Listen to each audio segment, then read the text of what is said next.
Half a day, everyone. Thank you for attending.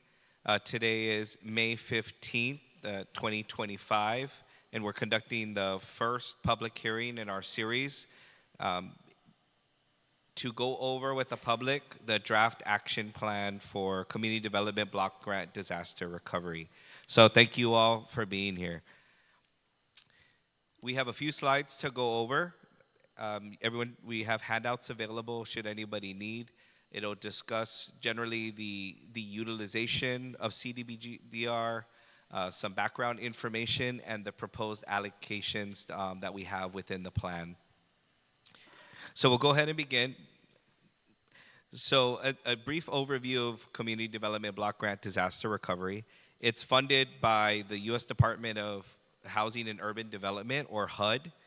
The CDBG-DR program supports the long-term recovery of communities impacted by natural disasters. So in December of 2024, Congress appropriated through supplemental appropriation a larger sum, and amongst that, Guam was allocated $500,825,000 in CDBG-DR funding to aid in the long-term recovery efforts relative to Typhoon Mawar. And so on to page 3. Over the next 6 years, GURA, Guam Housing and Urban Renewal Authority, will implement CDBG-DR Fix in 6 program, distributing funds across a range of initiatives focused on housing, infrastructure, and economic revitalization, as well as disaster mitigation. It's important to understand the limitations of the action plan. First, with CDBG-DR, funding allocations are rarely enough to meet all community unmet needs. The limited purpose of the action plan is to broadly outline how funding is allocated and used to meet long-term recovery needs. It's not intended to be a comprehensive long-term recovery plan. Rather, it's specific to how the funds are being used and to meet HUD's requirements for accessing the money. The initial action plan submitted to HUD, after we've submitted the initial action plan, GURA will develop policies and procedures providing more details on how projects and activities will be selected and executed. The action plan is intentionally broad wherever feasible to provide the flexibility to adapt as recovery needs evolve and alternative funding sources are identified. The action plan is a living document and lives throughout the life of the grant. It's anticipated that changes will be necessary as recovery needs change and more data becomes available. Any substantial amendments will require GURA to solicit public comments again and seek HUD approval.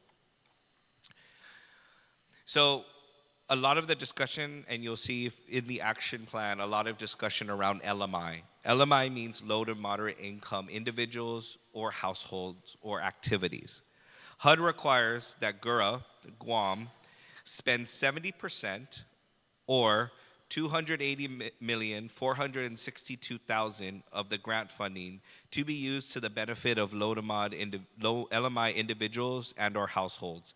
To this end, programs and projects that meet this national objective will be prioritized for the highest consideration. And so an example based on 2025 LMI calculations, as an example, a family of 2, the gross household income threshold is $62,000 a year. For a family of 4, that would increase to $77,500 a year.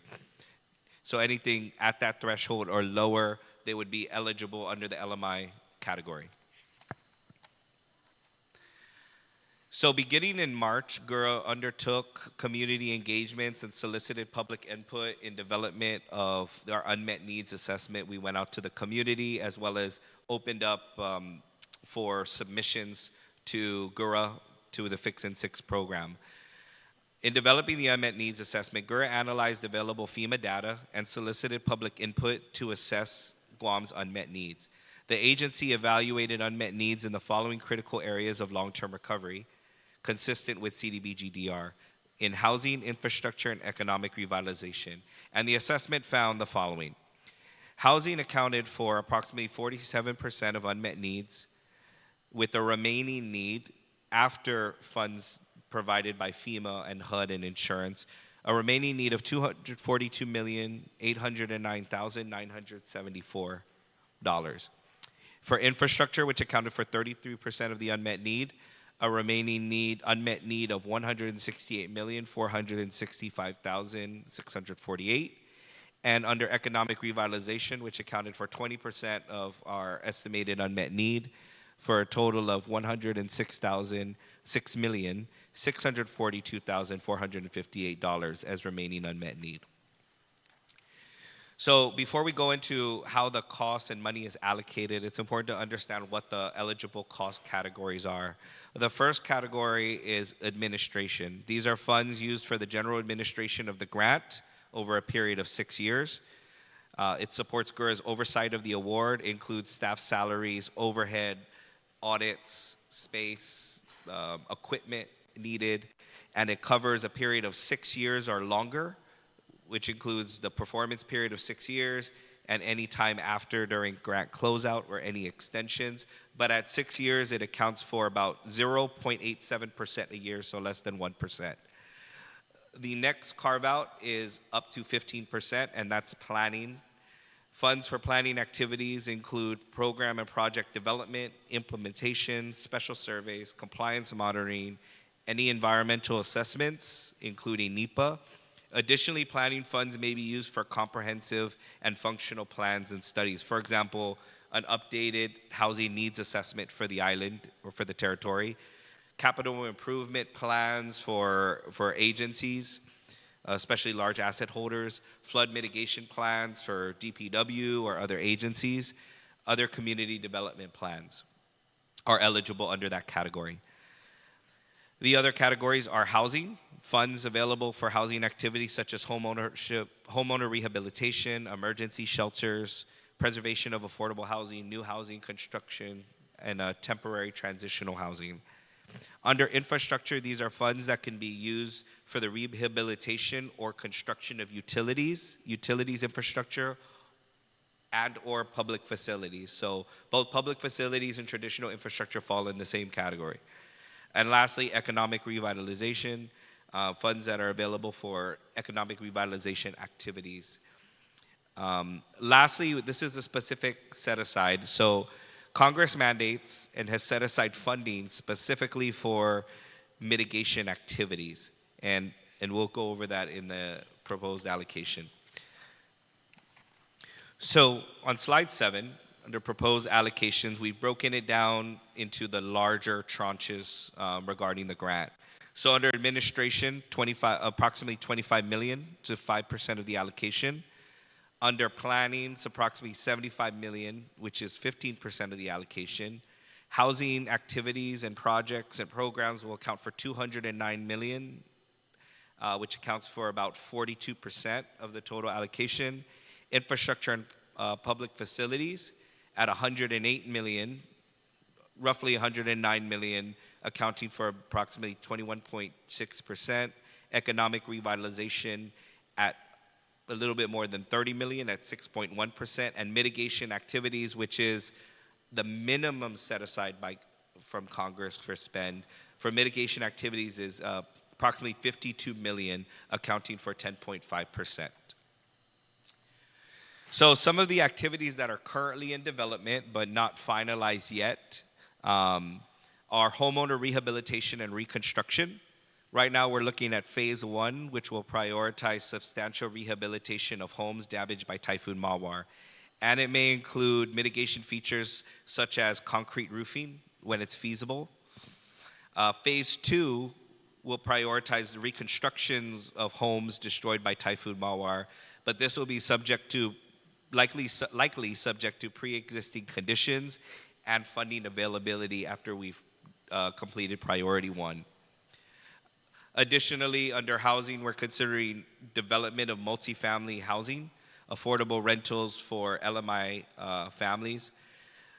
The main thing to understand of what affordable means under HUD's definition when we do affordable housing, meaning a family has to be eligible to enter under the LMI category, and as long as, even if they're not LMI anymore, they can stay in the housing, but we will never charge more than 30% of their gross household income for rent to maintain affordability. We're looking at about 40 million to put into that. And to go back, the largest allocation, we're looking at 90 million to go into homeowner rehabilitation and reconstruction. Another housing program where that's in development is affordable rentals under ADUs, accessory dwelling units. We're looking at low interest loans up to 120,000 for the development of affordable rentals. And again, being an affordable rental, rents will not exceed 30% of gross household income for the renter. And this will be throughout the affordability period. We're looking at allocating about 25 million towards that end. This one was based on public input in the public engagements as an unmet need, which is Mawar debris removal. So specifically, Mawar storm-related debris removal for those that are elderly and persons with disability. So it was shared with us in multiple public comments that Manumku or persons with disability, did not have the physical capability to actually clean up their debris on their property. And so we recognize that as an unmet need to help those households or individuals continue their recovery activities. Under shelter and transitional housing, we know it's pretty clear from the recovery and post-Mawar activities that we didn't have enough shelters for those that were displaced. So acquisition, construction, and/or rehabilitation of emergency shelters, and transitional housing, which means housing that where people can be housed for up to 24 months. We're looking at budgeting about 4.3 million for that. Infrastructure and public facilities will be operated as through an application cycle. We're looking at putting out the initial for the entire amount for project proposals to come in.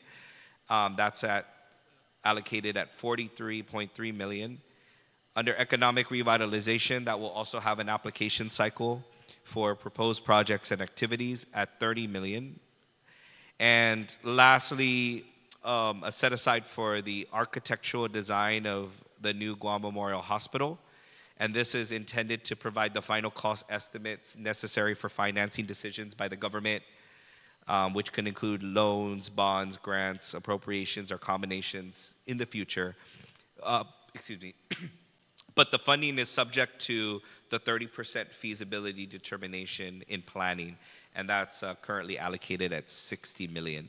And so with that, we wanted to get through kind of an overview of what's in the action plan, what are the main points, and at this time, we'll go ahead and open it up for public comment and input.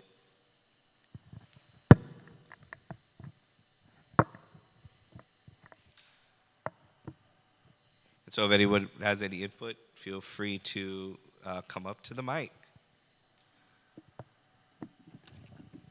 Thank you. I guess what's curious on our part in hearing the layout is, given the funding levels and the span of 6 years utilization, do you see yourselves, or does GORA see themselves allocating or expending 1/6 of these allocated funds in each category annually? Is that kind of how you see your methodology of implementation? So for example, if one area, I think if I look at the housing area here,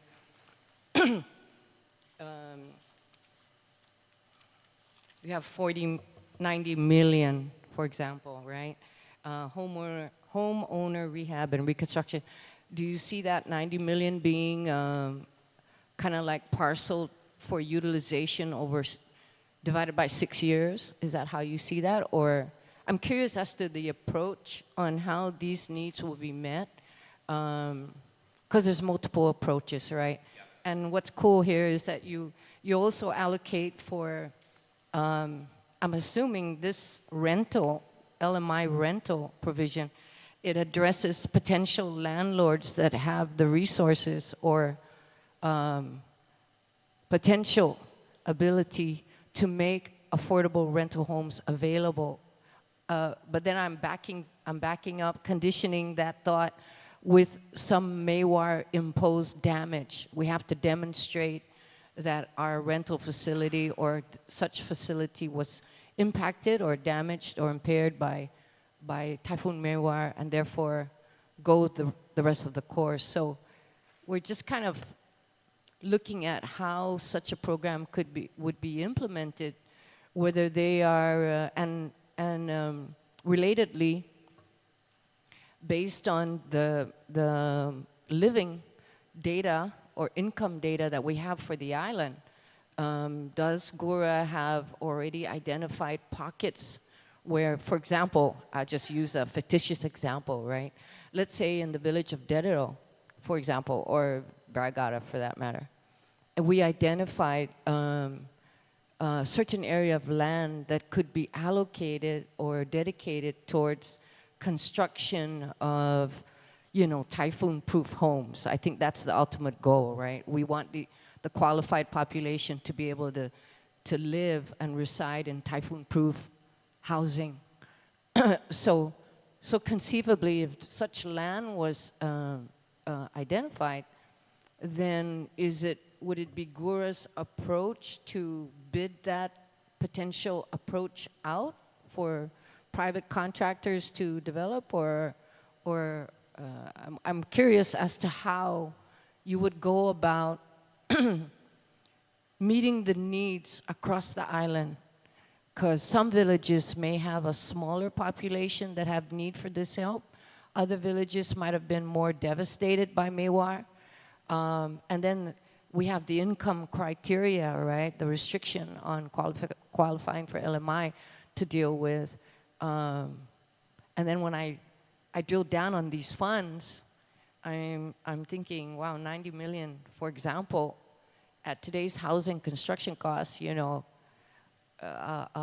what's curious to me is whether or not on your side, you guys you have some kind of benchmark idea as to how many families conceivably you believe the program can serve.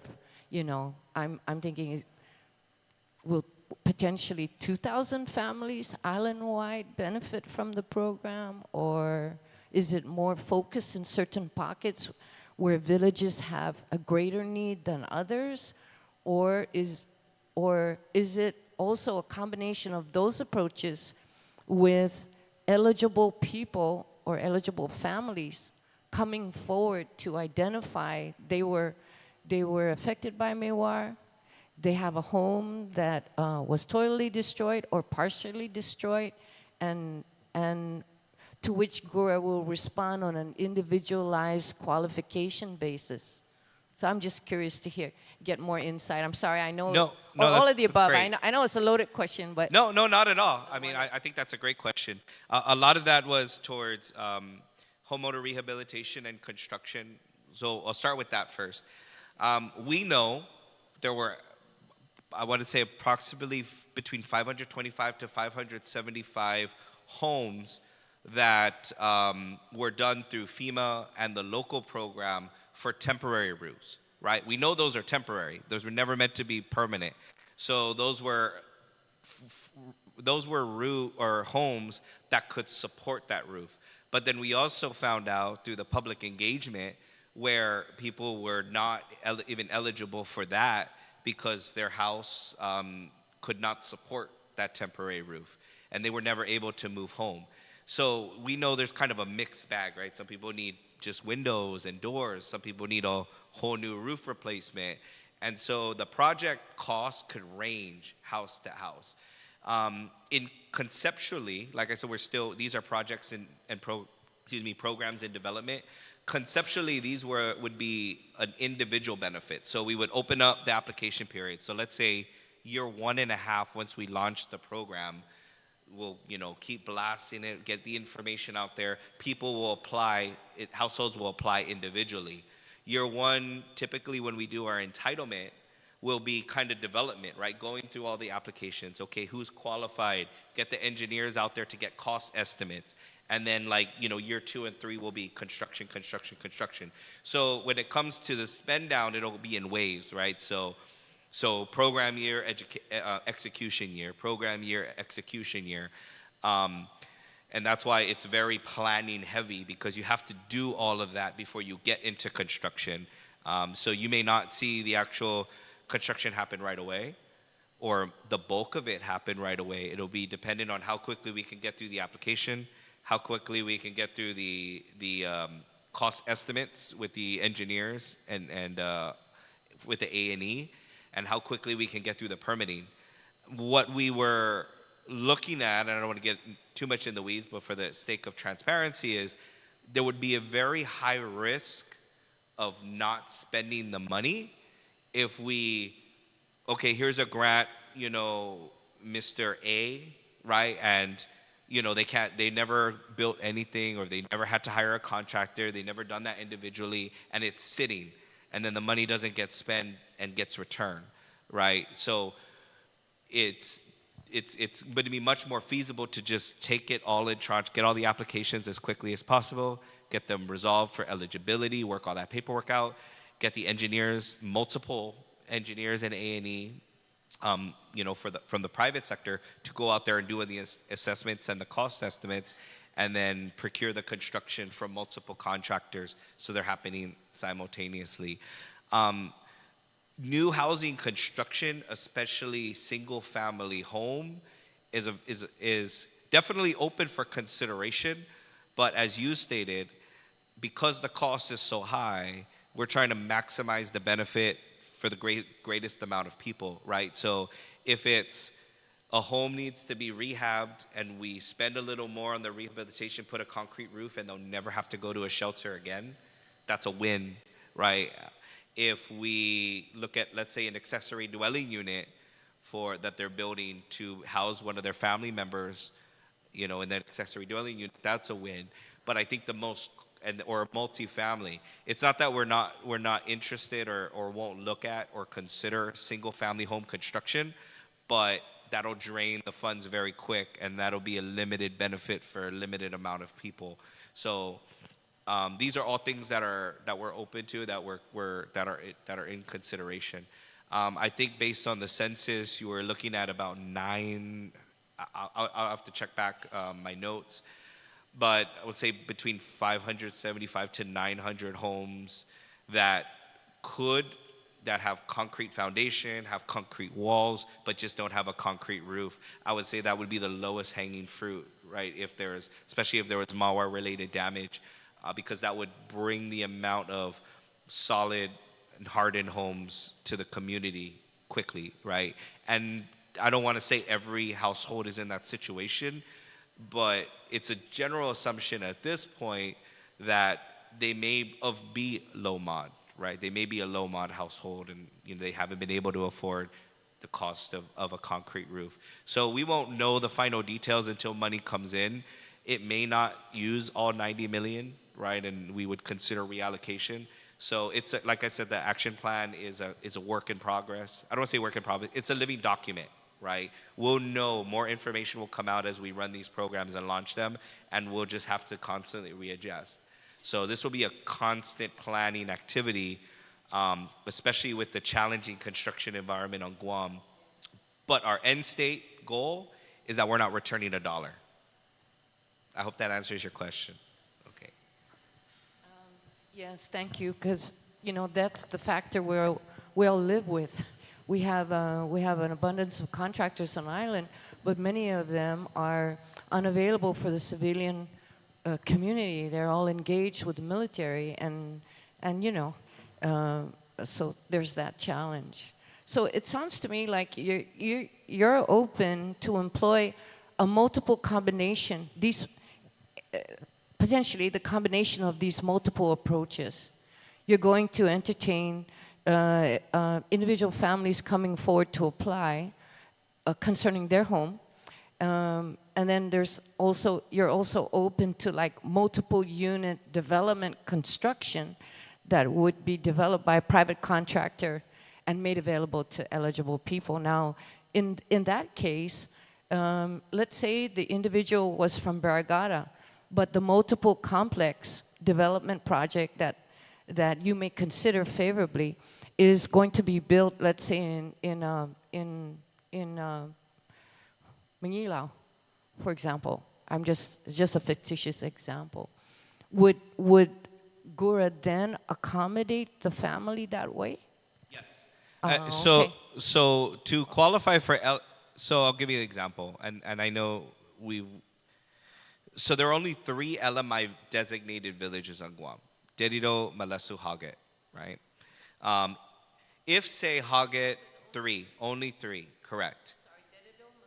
Dedido, Maleso, and Haget are the only LMI villages. So, for example, if I'm the mayor of Haget and say, I want to do this project for the village of Haget, and this is going to benefit the people of Haget, that would be an LMI eligible project. Because the end user it's intended for are the people of Haget, they're an LMI village. Now, let's say we're going to build an affordable rental in Tamuning or in downtown Tuman. By no means is that an LMI neighborhood or village, but the end beneficiary is LMI. It's going to be preserved for LMI. Therefore, that would be an LMI project. Does that make sense? Now, if, let's say, Jigo wanted to do something for their village, it could be done, but it wouldn't be an LMI project, so it won't count towards the required spend. Because if it's for the village of Jigo, Jigo is not an LMI village. Now, one thing we've considered, and that's part of the planning function, is we're able to do something called a special survey. And so we've explained this in the public hearings, meaning, let's say I want to build, I want to do flood mitigation in Manilao, in this neighborhood here. And the mayor comes and puts in the project proposal and says, everybody in this neighborhood is LMI. I have to send people out to every house that will benefit from that improvement, whether it's flood mitigation or infrastructure, and we have to get the household income of every single home to determine what the proportional amount of LMI is. And if it's 51% or more, it would be an LMI project, right? So there's a lot of nuance. I don't want to get into too much of the program details, but we can do projects in non-LMI village, but ultimately it'll depend on what they're proposing, right? We can only evaluate and come up with the solution based on what they're proposing. And so that's why we go out there. And when we go to the application cycles, we will have technical assistance. We will put out way more information than that before the actual cycle opens up, so that applicants, will know how to apply, will know what's eligible, what's not eligible, what we're looking for. I hope that answers that. Hi, Half a day, Lillian. How are you? Thank you for this. My name is Lillian, and I will be remiss if I don't stand up and advocate for our current hospital. We submitted in April our application for some assistance to keep the hospital really operational, because it is our only public hospital, so it is a public facility, and we do have some damages from the malware that we are continuously repairing and fixing. And so in our application for that, I understand that it really wasn't included into the action plan, and I really want to advocate that that gets included, because we got to keep that hospital operational while we wait for the new hospital to be built. So I just want to again advocate and really emphasize the need that we can qualify, I think, based on the 2 categories of the infrastructure, it being public facility, and also for the CIPs that we need to get fixed, especially like the electrical distribution and some other CIPs that we just need to really get it fixed and repaired so we can keep that hospital running and operational while we get the new hospital built. So I just want to advocate for that. Thank you. Thank you. Appreciate that. And we did, we received the email. When we update it, it'll appear in the Appendix C. But as far as the total infrastructure unmet need for Guam, that was considered and captured. That's part of the 500-some starting unmet need minus the funding that has come in equals the remaining unmet need. So it was captured. We received 2 comments regarding the gaps at Guam Memorial Hospital, the funding gaps for projects. Unfortunately, there, any earmark specifically for gap funding is not right. it would have to go through the full proposal during an application cycle, because you can't earmark if we can't determine eligibility at this point, right? There's a lot of other factors that go into that. Now, for example, there was funding identified for the new hospital because it's eligible and there's no other things to consider regarding eligibility, right? Because it's a newly funded project, and again, it's the 60 million is subject to the 30% determination, meaning we'll start the A&E up to 30% to determine if it's a go, and that'll be a decision point whether the 60 million gets tapped into for continuation. But there are many reasons. There's just way too much. I could give you examples if you would like of why we can't set aside for GMH today, if you'd like. So is there an option for us to then change it from a gap analysis application to then fit into any of these cost categories? It's already considered in the infrastructure. So when we do the application cycle, GMH will apply in the application cycle like everybody else needing infrastructure funding. Okay, so we do have that opportunity. Oh, absolutely. Okay. Yeah, and we'll have the TAs, and so that's where the 43 million is there. Okay. All right, thank you. That's there's hope there then. Oh, no, absolutely. We yeah. So I'll put it so that it is recorded. We did catch your comment about your entitlement application received in March. Okay. So that is a different tranche of funding, a different funding program. Okay. So we do have your application with regard to maintenance Of of the GMA. hospital, Yes, the but repair, that replacement. application for CDBG is different from the disaster recovery. Okay. So All that right. is a different type of process and funding and whatnot. Okay. So rest assured, we do have it. We have a process. We and want to we'll make be- sure. Yes. Because, it is our only hospital. Yes. And we want to keep it going before we Yes. get the new hospital. Yes. So, thank you. No problem. Thank you. Thank you. And I think one of the things to consider, don't want to get too much into the weeds, right? Just real quick before Rodolin comes in, is it's important to remember there's kind of two things going here. We need to keep the old hospital running, and we need a new hospital, right? Which on paper says we know we're building a new hospital, right? That's what the action plan is saying. One thing that's going to be required for money to go into the repairs of GMH is what is your lifetime plan for the old hospital? Because once HUD money touches it, the requirements for HUD for an eligible use of that building remains forever, right? And so before we say, okay, it's feasible to put money into it, right, you have two kind of opposing things, and HUD will, and I only bring that up because in our experience, we can almost guarantee that it's going to flag with HUD, and they're going to likely reject it or ultimately trigger a repayment, right? Because basically we're saying two different things, and we haven't explained it thoroughly enough. So I just want to kind of put that to consideration when the application cycles opens up for DR, but even with regular CDBG, because the requirement applies for both. Yeah. Hi, thank you for this. So just to clarify, so yes, we did submit an application for the CDBG, Entitlement? the entitlement, Okay. separate from Comments our for comments DR. specifically for the DR. And so yes, for the DR, we did submit 2 comments for GMH.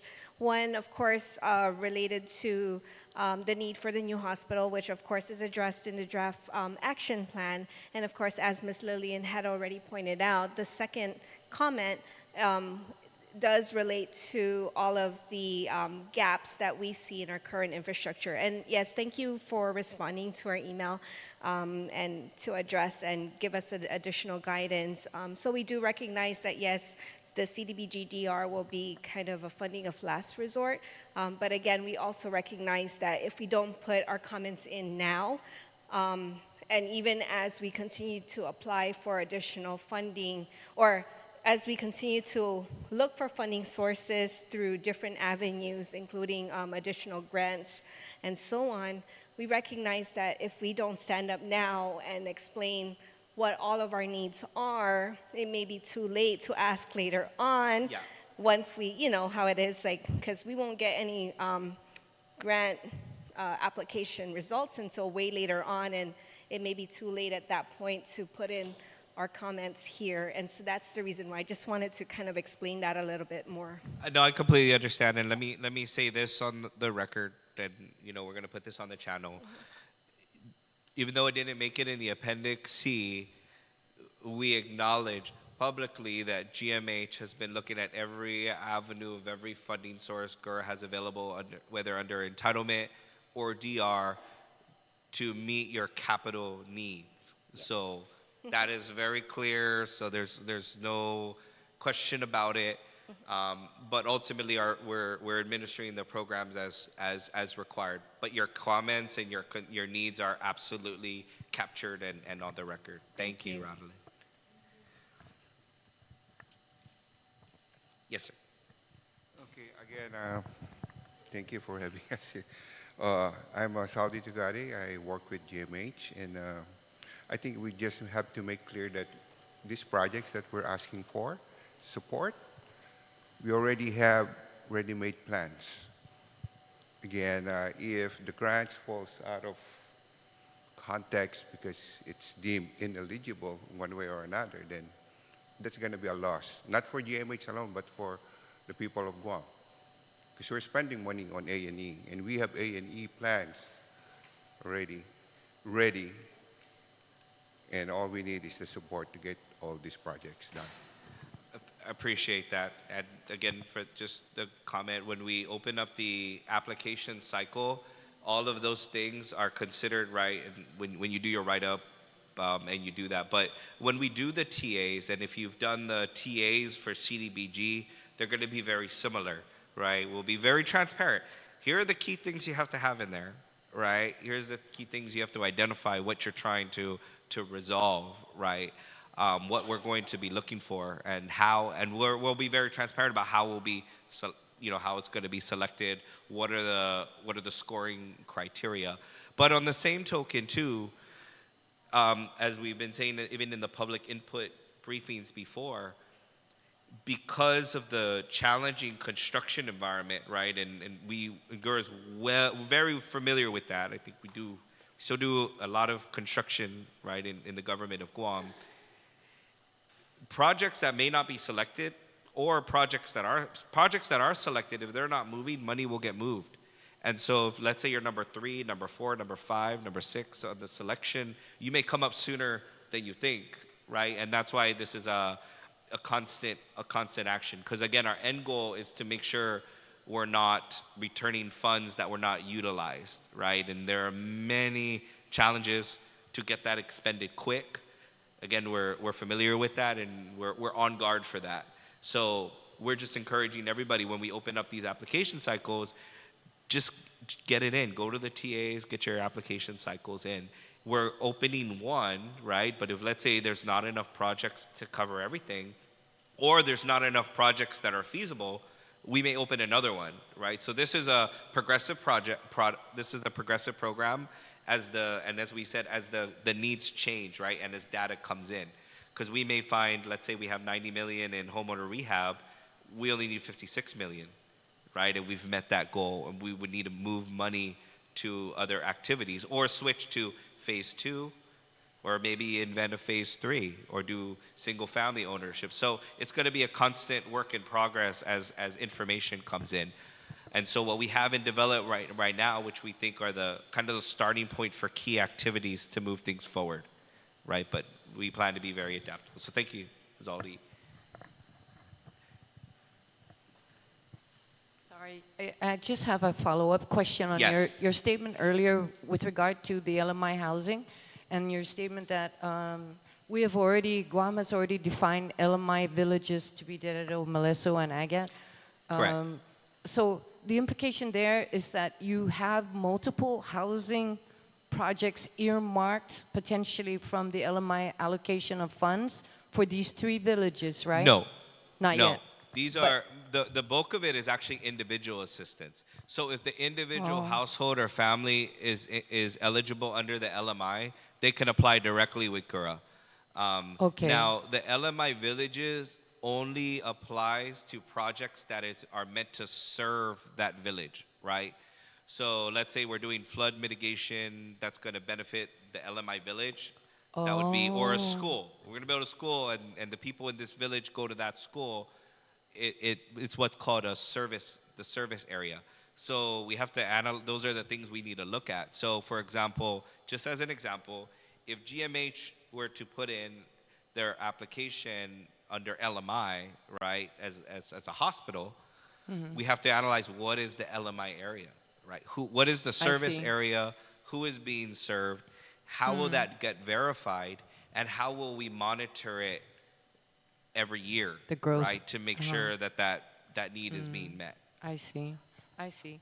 So, having said what you just said, then as the housing side of the project of the program works, potentially qualified families from all over the island can come in and apply as an LMI Absolutely. to be qualified as an LMI income household, for example, and that endured damage. I'm sorry, from Typhoon Mawar, right? Yes, ma'am. okay. And actually, what it would be more like is, was your home damaged from Typhoon Mawar, right? What are the basic eligibility requirements? What are you looking for? Then at that point, right, once they meet kind of the basic, then we would, with the application, have to do the LMI, two checks. The LMI check, which is, we need your tax returns, and we'll have to write all that out, right? We have ways we do it already in systems, but we have to validate to make sure they're LMI, and two, we also have to double check duplication of benefits, meaning, we have to balance how much we're giving you or what we're doing with, did SBA already give you money to do this, or did FEMA? So the example to that duplication of benefits is FEMA might have paid for some temporary roofs of some people, right? That's not the same activity as putting a permanent roof fixed on a home. So you see what I mean? Now, if FEMA or SBA gave money to put a concrete roof, and the applicant already got money for that, we can't give them money again to do the same thing. So those are the two main things we'll have to check with every application that comes in. I see. And then the second clarification is your statement concerning the Guam Memorial Hospital. You're saying that part of those needs that exist, unmet needs, are currently planned to be addressed under the infrastructure and public facility component of the program, correct? That would be the appropriate cost category. Lastly, on economic revitalization, could you give us an illustration of what is the focus of that, and what are the components that qualify or you would consider favorably, or has GORA already defined where they would like this money dedicated? We haven't. Really, our areas of expertise, for the most part, are housing and public facilities.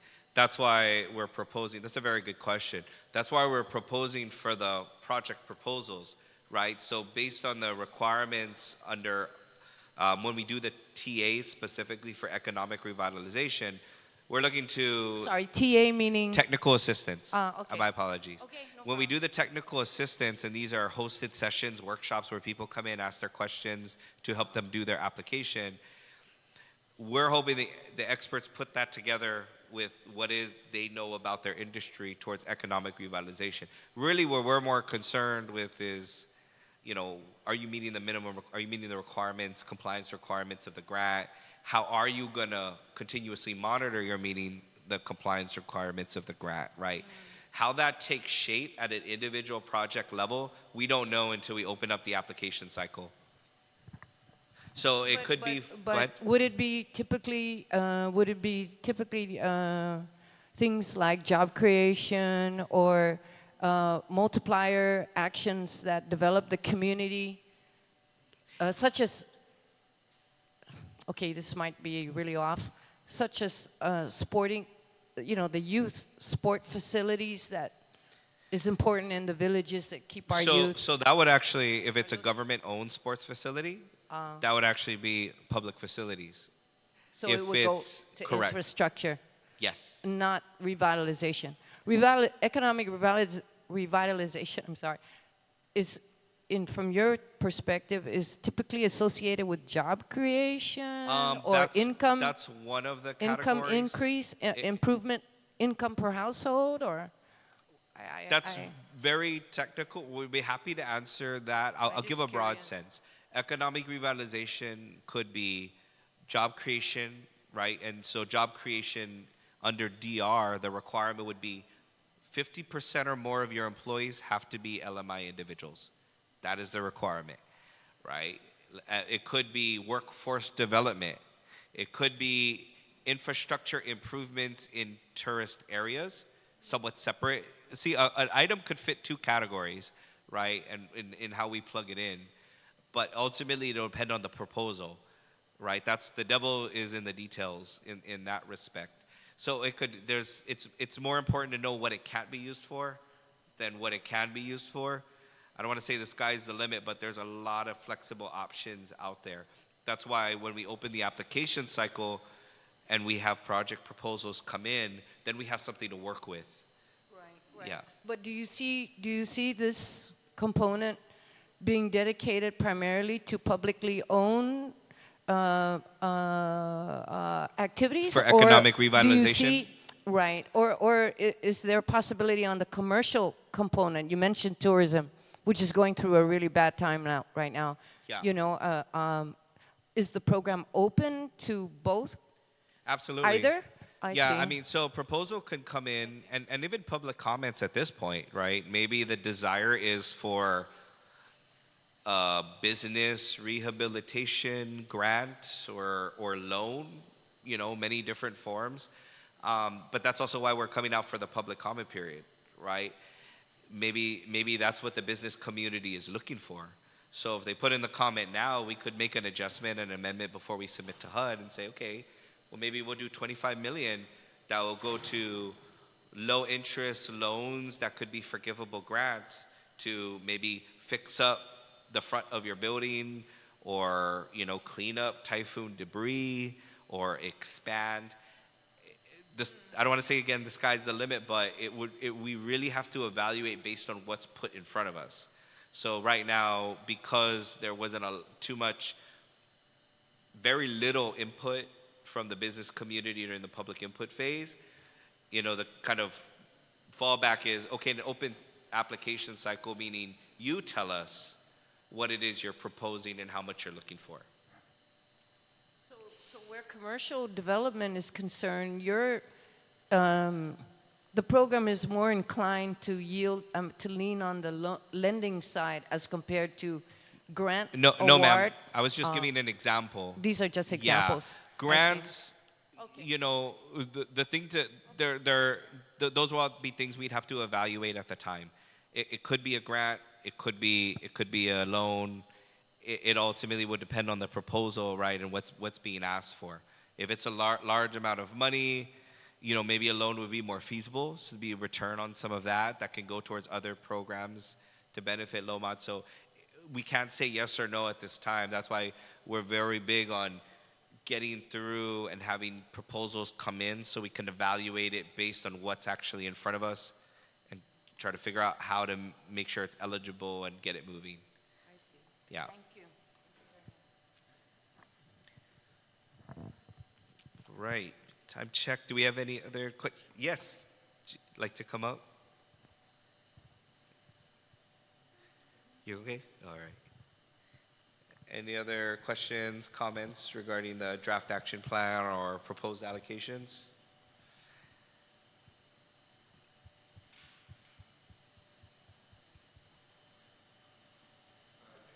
Yes, sir. Sir, if you could please utilize. Okay, under activities and development, infrastructure, and public facilities, application cycle for projects has 43 million plus, and that's about 50% of the allocation. Where does that stand right now? Say again. Right here it says activities in Yes. development. It says 43 million is already on the application cycle stage, right? Is that what that means? It means when we open up the application cycle, there'll be 43 point 43.75 million or 43 million approximately up for grabs. Okay. Yeah. So, So, that's for the first cycle. well, that's the total amount, right? We could have a second cycle if there's not enough applications that come in that gets up to the 43, or if on other areas of the grant things aren't moving, and let's say infrastructure is moving and there's a high demand, we can move money towards infrastructure for another grant cycle. So again, it's a living program, and so we'll be put out the announcements if any of that happens. So what's in there today doesn't necessarily mean that's what's going to be in there for the next 6 years. It really is going to depend on the launch and what the uptake is on the different programs and continued community feedback.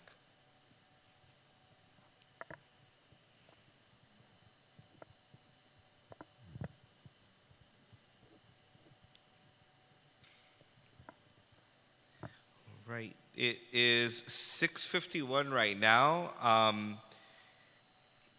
Don't want to. We'll go ahead and go to the hour. I'll be here, but I want to be respectful of everybody's time. So if you need to go, I'm respectful of your time. I'll go ahead and hang out here till for another 9 minutes in case somebody comes in and has questions or would like the brief again. But the mic is still open if anybody has anything. So conceivably, how this whole program is going to evolve is, number one, you get the annual plan finalized and you submit per your deadline to HUD. Then from there, assuming everything clears at that end, GURA will proceed to do public activities that inspire proposals and, let's say, LMI family applications and workshops and things of the like that are related to the program, correct? Depending on the program. It'll be more. Depending on the program. So, for example, homeowner rehabilitation is pretty straightforward. So we'll complete the policies, SOPs on that, eligibility requirements, and publish that, and just open up the application cycle.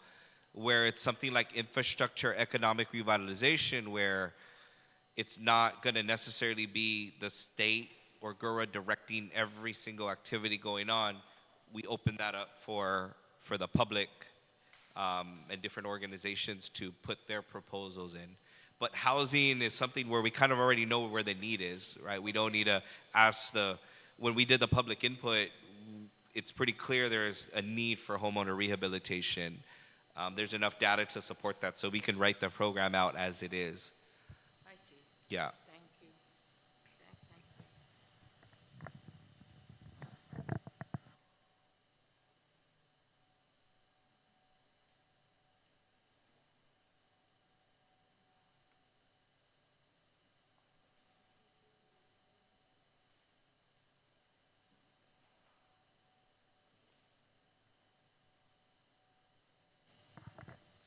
All right, thank you again. So I'll be hanging out for a little bit in case people walk in, but being respectful of everybody's time and seeing there's no more questions or comments, we'll go ahead and close this public hearing.